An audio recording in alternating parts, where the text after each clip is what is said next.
لوگ نماز اس لیے شروع کرتے ہیں، کہتے ہیں میں 5 نمازیں بھی پڑھتا ہوں، میں صدقات بھی کرتا ہوں، کام میرا پھر نہیں چلتا۔ تو میں کہتا ہوں تمہیں پتہ ہی نہیں، نمازی کے لیے تو آزمائش ہے، جتنا جتنا ایمان کامل اتنی اتنی آزمائش بھی زیادہ۔ اور یہ میں اپنے پاس سے نہیں کہہ رہا، حضرت ابو سعید خدری رضی اللہ تعالیٰ عنہ فرماتے ہیں میں نبی پاک علیہ الصلوۃ والسلام کی خدمت میں حاضر ہوا اور حضور کے دست مبارک کو چومنے کے لیے میں نے اپنے ہاتھ جب آگے کیے تو تپش تھی، تیز بخار تھا نبی پاک کو۔ تو حضرت ابو سعید خدری رضی اللہ تعالیٰ عنہ ارشاد فرماتے ہیں کہ میں نے، یہ سنن ابن ماجہ میں موجود ہے، فرماتے میں نے عرض کیا یا رسول اللہ صلی اللہ علیہ وسلم اتنا تیز بخار؟ حضور فرمانے لگے ہم پر جو آزمائشیں آتی ہیں نا انبیاء پر، وہ عام لوگوں سے دگنا آتی ہیں۔ یہ تو لاڈلے ہیں، یہ تو محبوب ہیں اللہ کے۔ فرمایا عام لوگوں سے دگنی آزمائش آتی ہے، لیکن فرمایا ہمارا رب بڑا کریم ہے، ہمیں اجر بھی ڈبل ہی عطا کرتا ہے، ہمیں اجر بھی ڈبل ہی عطا کرتا ہے۔ تو حضرت ابو سعید خدری کہتے ہیں موقع اچھا تھا، میں نے ایک سوال بھی کر دیا، میں نے کہا یا رسول اللہ صلی اللہ علیہ وسلم بتائیے نا بھلا دنیا میں زیادہ آزمائشیں کن کو آتی ہیں؟ تو حضور فرمانے لگے سب سے زیادہ آزمائشیں اللہ کے انبیاء کو آتی ہیں، نبیوں کو آتی ہیں۔ حضور اس کے بعد فرمایا اس کے بعد جو ان کے زیادہ قریب ہوتا ہے اسے آتی ہیں۔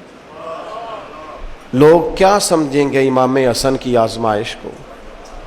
لوگ کیسے سمجھیں گے سیدنا امام حسین کی آزمائش کو؟ فرمایا جو ان کے زیادہ قریب ہوتا ہے اسے زیادہ آزمائش آتی ہے۔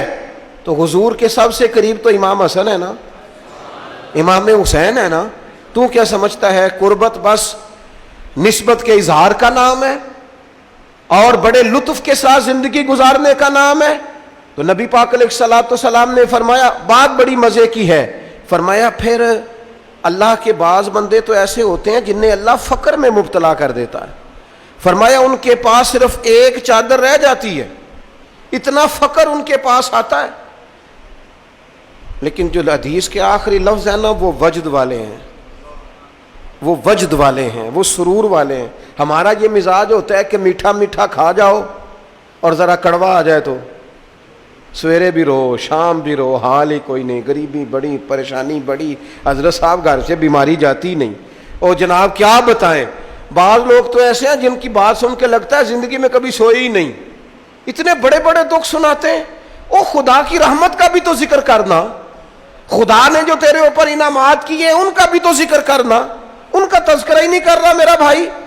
نبی پاک علیہ السلام نے فرمایا ان لوگوں پر دکھ آتے ہیں پر قربان ہونے کو جی چاہتا ہے ان لفظوں پر۔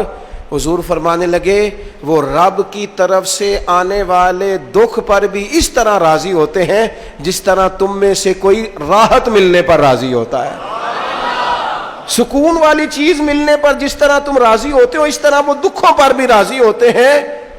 دکھ قبول محمد بخشا، دکھ قبول محمد بخشا، پر ایک شرط لگائی چھوٹی سی میاں صاحب نے، انہوں نے کہا 100 دفعہ قبول ہے، دکھ 100 دفعہ قبول، دکھ قبول محمد بخشا پر راضی رہن پیارے۔ یہ شرط یہ ہے کہ تو راضی رہ، تو راضی رہ، دکھ قبول محمد بخشا، راضی رہن پیارے۔ اور حضرت سلطان صاحب کہنے لگے اساں کیتی ہے جان حوالے رب دے، ایسا عشق کمایا ہے اسی مرن تو پہلو ہی مر گیا، باہو تا مطلب نو پایا ہے۔